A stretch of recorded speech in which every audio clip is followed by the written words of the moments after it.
దుండిగల్లో వస్తా కూర్చుంటా 453 454 సర్వే నెంబర్ల నిలబడతా కలెక్టర్ ను రప్పిస్తా కబ్జా పెట్టిన చెరువు కాడ పీకల దాకా పాతి పెడతా కబ్జా పెట్టుకుని బండ పార్కింగ్ చేస్తున్నాను నేను వచ్చి కూర్చుంటా కలెక్టర్ ఎట్లా రాడు కబ్జాలు ఎట్లివరో మీ పట్టాలు ఎట్లివరో మీ డబుల్ బెడ్రూమ్ ఇల్లు మీ ఊరోళ్ళకి ఎట్లివరో నేను చూస్తా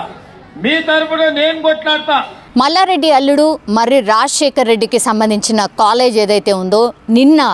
డిమాలిషన్ జరిగింది ఎగ్జాక్ట్లీ మనం అక్కడే ఉన్నాం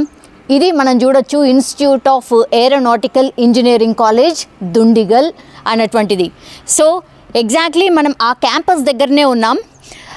ఈరోజైతే ఇక్కడ ఏం హడావిడి లేదు ఆర్ ఏం హ్యాపెనింగ్ జరగట్లేదు ఎందుకంటే ఇవాళ శివరాత్రి కాబట్టి మేబీ ఇక్కడ పిల్లలు కానీ లేకపోతే ఆఫీసర్స్ కానీ డిమాలిషన్కి సంబంధించిన వర్క్ కూడా ఎక్కడ జరగట్లేదు బట్ ఒక్కసారి అంటే నిన్న స్టార్ట్ చేశారు కాబట్టి ఇవాళ కూడా మొత్తంగా జరుగుతుంది అని అనుకొని మనమైతే ఎక్స్పెక్ట్ చేసి వచ్చాము బట్ ఇక్కడైతే అసలు ఎట్లాంటి హ్యాపెనింగ్ అయితే ఏమీ లేదు సో ఒక్కసారి లోపలికి కూడా వెళ్దాం ఇది క్యాంపస్ మొత్తం కూడా మనం చూడొచ్చు ఈ బిల్డింగ్ని కాదు కూల్చింది ఆ లోపల వైపు ఉన్న బిల్డింగ్ని అయితే కూల్చారు సో మనమైతే చూడలేకపోతున్నాం బట్ అది ఎంట్రన్స్ స్టార్టింగ్ ఈ లోపలికి వచ్చిన తర్వాత ఇంకో గేట్ ఉంది ఆ లోపలికి ఎంట్రీ అనేది ఆ గేట్ ద్వారా వెళ్ళొచ్చు బట్ ఇక్కడ సెక్యూరిటీ వాళ్ళు ఉన్నారు లోపలికి మేము ఎలో చేయట్లేదు బికాస్ మీడియా వాళ్ళు కావచ్చు లేదంటే ఆఫీసర్స్ కావచ్చు లోపల ఏం జరగట్లేదు సో పర్మిషన్ కూడా లేదు అన్నటువంటి మాట చెప్తున్నారు సో దుండిగల్లో అది IARE institute of aeronautical engineering ఇది ఈ కాలేజ్ పూర్తిగా వార్తల్లో నిలిచిన సిట్యుయేషన్ మనం చూడొచ్చు ఇది ఎంట్రన్స్ ఇక్కడ సెక్యూరిటీ రూమ్ ఇది ఇళ్ళ నుంచే సెక్యూరిటీ వాళ్ళు కూడా కంప్లీట్లీ ఎవరు వస్తున్నారు ఎవరు వెళ్తున్నారు అన్నీ అబ్జర్వ్ చేసేది దెన్ ఇక్కడ మనం చూడొచ్చు లోపల వరకు క్యాంపస్ను ఒక్కసారి చూడండి లోపలికైతే మనల్ని ఎలో చేయట్లేదు సో ఇది క్యాంపస్ యొక్క పిక్చర్ కంప్లీట్గా లోపల ఈ చెట్లు ఎక్కడైతే కనిపిస్తున్నాయో ఆ చెట్ల లోపలి వైపు ఆ బిల్డింగ్ ఉంది ఇక్కడ నుంచి అయితే కనిపించట్లేదు సో అక్కడ డెమాలిషన్ జరిగింది మొత్తం 6 ఫ్లోర్కి సంబంధించిన బిల్డింగ్ ఉంటే 2 ఫ్లోర్స్ని డిమాలిషన్ చేశారు సో మనకున్న ఇన్ఫర్మేషన్ ప్రకారం అయితే అగైన్ వాళ్ళు మండే రోజు రాబోతున్నారు అగైన్ డిమాలిషన్ వర్క్ స్టార్ట్ అవుతుంది మండే రోజు డిమాలిషన్ చేస్తారు అన్నటువంటిది అయితే మనకున్నటువంటి ఇన్ఫర్మేషన్ ఒక్కసారి ఈ క్యాంపస్లో కూల్చివేతలు జరుగుతున్నాయి ఆర్ ఆక్రమణ జరిగింది ఇప్పుడు మనం ఉన్నటువంటి స్పాట్ ఏదైతే ఉందో కంప్లీట్లీ ఇది చెరువుకు సంబంధించిన భూమి అనేది ప్రచారం జరిగింది అండ్ చెరువుకు సంబంధించిన భూమి కాబట్టి నోటీసులు ఇష్యూ చేశాం అండ్ లోపల ఏదైతే అక్రమ నిర్మాణాలు జరిగాయి వాటిని కూల్చివేశాం అనేటువంటిది అయితే గవర్నమెంట్ చెప్తున్న పరిస్థితి కనిపిస్తోంది ఐ థింక్ లంచ్కి సంబంధించిన సైరన్ అనుకుంటా సో అది లోపల మనం చూడొచ్చు క్యాంపస్ చాలా పెద్దగా ఉంది లోపల చాలామంది పిల్లలే ఇందులో చదువుకుంటున్నారు ఏరోనాటికల్ ఇంజనీరింగ్కి సంబంధించిన కాలేజ్ ఇది సో ఈరోజు అయితే కాలేజ్ లేదు అండ్ మండే రోజు మళ్ళీ డిమాలిషన్ వర్క్ జరుగుతుంది అన్నటువంటి మాట అయితే మనకు వినిపిస్తుంది సో ఎప్పుడైతే డెమాలిషన్ వర్క్ స్టార్ట్ అయిందో వెంటనే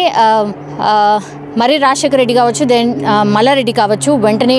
ప్రభుత్వానికి సంబంధించిన దగ్గరైనటువంటి వ్యక్తి వేం నరేందర్ రెడ్డి ఎవరైతే right hand of Revanth Reddy అని చెప్తూ ఉంటారో ఆయన వెళ్ళి కలవడం రిక్వెస్ట్ చేయడం కూల్చివేతలు ఆపండి మీకు ఏం కావాలో చెప్పండి మేము కావాల్సి వస్తే జాయిన్ కావడానికి కూడా రెడీగా ఉన్నాం కాంగ్రెస్ పార్టీలో మేము జాయిన్ అవుతాము అన్నటువంటి రిక్వెస్ట్ కూడా పెట్టారట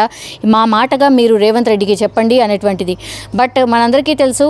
రేవంత్ రెడ్డి మీద మల్లారెడ్డి ఎలాంటి వ్యాఖ్యలు చేశారో ఇప్పుడు ఆ వీడియోస్ అన్నీ కూడా వైరల్ అవుతున్న పరిస్థితి సో అప్పుడు ఏవైతే ఛాలెంజ్ విసిరాడో మల్లారెడ్డి సో దానికి సంబంధించిన రివెంజ్ ఇప్పుడు స్టార్ట్ అయింది ఆర్ రివెంజ్ అనడానికి కూడా లేదు బికాజ్ ఇది ఎప్పటి నుంచో ఫైట్ చేస్తున్నటువంటి అంశం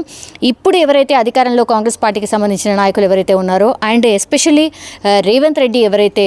సీఎంగా ఉన్నారో ఆయనే చాలా టైమ్స్ కంప్లైంట్ చేయడం జరిగింది ఇవన్నీ కూడా ఆక్రమణకు సంబంధించిన భూములు అండ్ చెరువులను కబ్జా చేసి కట్టినటువంటి కాలేజెస్ అవన్నీ కూడా అండ్ చాలా మటుకైతే ఇక్కడ ఆక్రమణలు పెద్ద ఎత్తున జరిగాయి, దాని మీద ఫోకస్ పెట్టండి అని ఎన్నిసార్లు బీఆర్ఎస్ సర్కార్ ఉన్నప్పుడు రిక్వెస్ట్ చేసినా కూడా ఎక్కడ కూడా వాళ్ళు వినలేదు. అండ్ వాటన్నిటినీ కూడా ఒక లిస్ట్ అవుట్ చేసుకొని దాంట్లో భాగంగా ఒక్కొక్కటి ఆయన బయటికి తీస్తూ దాడులు ఈ ఆక్రమణలు తొలగించే ప్రయత్నం జరుగుతోంది అన్నటువంటి మాట అయితే వినిపిస్తోంది. బట్ ఇదంతా కూడా కోర్టుకి సంబంధించిన ఇష్యూ, కోర్టు ఆదేశాలతోనే ఇదంతా కూడా జరుగుతుంది. బికాస్ 1 వీక్ బ్యాకే ఇక్కడ ఈ చెరువులో ఆక్రమణలకు సంబంధించిన బిల్డింగ్స్ కట్టారు కాబట్టి వాటిని మరి తొలగిస్తారా, ఏం చేస్తారు అన్నటువంటి ఎక్స్ప్లెనేషన్ అడిగినప్పుడు ఎక్కడ కూడా ఎక్స్ప్లెనేషన్ ప్రాపర్గా ఇవ్వలేదు. సో కోర్టు ఆదేశాలతోనే నిన్న పూర్తిగా డిమాలిషన్ అయితే స్టార్ట్ చేశారు, తొలగింపుకు సంబంధించిన ప్రక్రియ అయితే స్టార్ట్ అయింది. సో కోర్టు ఆదేశాలతోనే ఇదంతా జరుగుతోంది. బట్ మా ఇన్వాల్వ్మెంట్ సర్కార్కి సంబంధించిన ఇన్వాల్వ్మెంట్ ఎక్కడా లేదు అనేటువంటిది ఎక్స్ప్లెనేషన్ ఇస్తోంది ఇప్పుడున్నటువంటి సర్కార్. బట్ రేవంత్ రెడ్డి చేస్తున్నటువంటిది ఏదైతే ఇప్పుడు ఆక్రమణలకు సంబంధించి తొలగింపు కార్యక్రమం ఏదైతే జరుగుతోందో మరి ఇది జస్ట్ మల్లారెడ్డి దగ్గర నుంచి స్టార్ట్ చేశారు. అంటే మొన్న 2 days back 3 days back Mallareddy కాలేజ్కి సంబంధించిన రోడ్ ఏదైతే ఉందో అది ప్రభుత్వం సంబంధించిన భూమి, అందులో అక్రమంగా రోడ్ వేశారు. దాంట్లో అసలు పర్మిషన్ కూడా లేదు, అసలు రోడ్డు వేయకూడదు అక్కడ, బట్ రోడ్డు వేశారు. సో ఆ రోడ్డుని తొలగించిన తర్వాత ఎగ్జాక్ట్లీ 2 days తర్వాత ఇప్పుడు మనం నిల్చున్నటువంటి ప్లేస్ ఈ ఇంజనీరింగ్ కాలేజ్ మర్రి రాజశేఖర రెడ్డి అంటే మల్లారెడ్డి అల్లుడికి సంబంధించిన ఏరోనాటికల్ ఇంజనీరింగ్ కాలేజ్కి సంబంధించిన బిల్డింగ్లో ఆక్రమణల తొలగింపు జరిగింది. నిన్న కొంత ఉద్రిక్త వాతావరణం కూడా ఇక్కడ నెలకొని ఉండింది. సో ఇప్పుడు మాత్రం ఇక్కడ ఎలాంటి హ్యాపెనింగ్ లేదు. ఇంకో 2 days అంటే ఈరోజు శివరాత్రి, దెన్ రేపు సాటర్డే కాబట్టి ఎల్లుండి సండే, సో ఈ 3 రోజుల పాటు బ్రేక్, ఆ తర్వాత మండే రోజు అగైన్ డిమాలిషన్ ఉంటుంది అనేటువంటిది అయితే మనకున్నటువంటి ఇన్ఫర్మేషన్. అండ్ ఇప్పుడు ఒక సంధిలాగా అంటే మాకు ఈ పరిస్థితి వచ్చింది కాబట్టి గవర్నమెంట్కి సంబంధించిన వాళ్ళని ఎవరినైనా కలిస్తే మరి సీఎం రేవంత్ రెడ్డికి మా మాటగా ఏమైనా చెప్తే ఆపే ప్రయత్నం అయితే మల్లారెడ్డికి సంబంధించిన ఫ్యామిలీ మెంబర్స్ కొనసాగిస్తున్న పరిస్థితి అయితే కనిపిస్తోంది. కానీ ప్రజావాణిలో చాలా మటుకైతే దరఖాస్తులు చాలా వరకు వచ్చాయట. సో ఇవన్నీ కూడా మల్లారెడ్డికి సంబంధించిన భూ ఆక్రమణలు చాలా చోట్ల జరిగాయి, గిరిజనులకు సంబంధించిన భూములు ఆక్రమించారు, ఇట్లాంటి రకరకాలుగా ప్రజావాణిలో అయితే చాలా ఫిర్యాదులు అందాయి. అందులో భాగంగానే ఆ ఫిర్యాదుల చిట్టా అండ్ ఇప్పుడు ఏదైతే ఈ ఆక్రమణలకు సంబంధించిన ఏవైతే జరుగుతున్నాయో ఈ దాడులు అండ్ తొలగింపు కార్యక్రమం ఏదైతే జరుగుతుందో ఇది ఇక్కడ వరకే ఆగే పరిస్థితి లేదు. ఆ తర్వాత కూడా నెక్స్ట్ దేనిపైన ఫోకస్ పెట్టబోతున్నారు, మల్లారెడ్డికి సంబంధించిన హాస్పిటల్కి సంబంధించిన కాలేజ్ మీద కూడా నజర్ వేసింది సర్కార్. నెక్స్ట్ అదే ఉండబోతోంది అన్నటువంటి వార్త కూడా వినిపిస్తోంది. సో ఇందులో ఎంతవరకు నిజం ఉందో తెలియదు, కానీ పూర్తిగా ఒక లిస్ట్ అయితే పట్టుకొని దాని ప్రకారమే ఒక ప్లాన్ ప్రకారం ఆర్ అధికారులకి ఆదేశాల ప్రకారం అయితే ఇదంతా జరుగుతోంది అన్న వాదన అయితే వినిపిస్తోంది. సో దీని తర్వాత ఇంకేంటి అనేటువంటిది అయితే పెద్ద ఎత్తున చర్చ జరుగుతోంది. సో నెక్స్ట్ ఏం జరగవచ్చు, మరి ఇంకేమైనా ఎక్కడైనా నెక్స్ట్ దాడుల ఆర్ నెక్స్ట్ ఆక్రమణల తొలగింపు ఇంకెక్కడ ఉంటుంది, మల్లారెడ్డికి సంబంధించిన వాటిపైనే ఉంటుందా, లేకపోతే నెక్స్ట్ ఇంకే నాయకులకు సంబంధించిన భూముల మీద ఉంటుంది? ఎందుకంటే చాలా పెద్ద చిట్టా ఉంది. బీఆర్ఎస్కి సంబంధించిన నాయకుల మీద చాలా ఫోకస్డ్గా కాంగ్రెస్ పార్టీ గతంలో వర్కౌట్ చేసింది. అందులో భాగంగానే బీఆర్ఎస్కి సంబంధించిన నాయకులని నెక్స్ట్ ఎవరు అన్నటువంటి వార్త ఆర్ నెక్స్ట్ ఎవరు అన్నటువంటిది టార్గెట్గా అయితే ఒక చర్చ అయితే జరుగుతోంది. వీళ్ళు కూడా అంటే బీఆర్ఎస్కి సంబంధించిన నాయకులు కూడా నెక్స్ట్ ఎవరు ఉండబోతున్నారు, నెక్స్ట్ టార్గెట్ ఎవరు అనేది కూడా ఒక రకంగా చర్చ కూడా జరుగుతోంది పార్టీలో అన్నటువంటి మాట అయితే వినిపిస్తోంది. సో పూర్తిగా రేవంత్ సర్కార్కి అయితే మనము నిన్న దాడులు జరిగిన తర్వాత కూడా చాలామంది ఒకటే వీళ్ళు వెళ్ళడం, ఆ తర్వాత రిక్వెస్ట్ చేయడం, ఆ తర్వాత వర్కౌట్ కాకపోవడం వల్ల దెన్ వచ్చి మర్రి రాజశేఖర రెడ్డి మాట్లాడడం జరిగింది. ఇది ఎక్కడ కూడా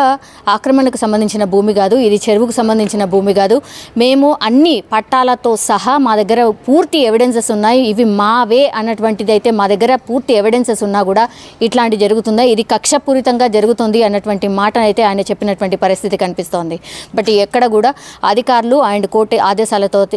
కంప్లీట్గా ఈ ఆక్రమణల తొలగింపు అయితే కొనసాగుతున్న పరిస్థితి స్పష్టంగా కనిపిస్తోంది. ఇప్పుడు మనం ఉన్నటువంటి క్యాంపస్ ఏదైతే ఉందో లోపల నిన్నటి వరకు ఆక్రమణల తొలగింపు అయితే జరిగింది. ఈరోజు మాత్రం ఎలాంటి హడావిడి లేదు, ఆరు ఎలాంటి ఆక్రమణల తొలగింపు అయితే ఇక్కడ జరగట్లేదు.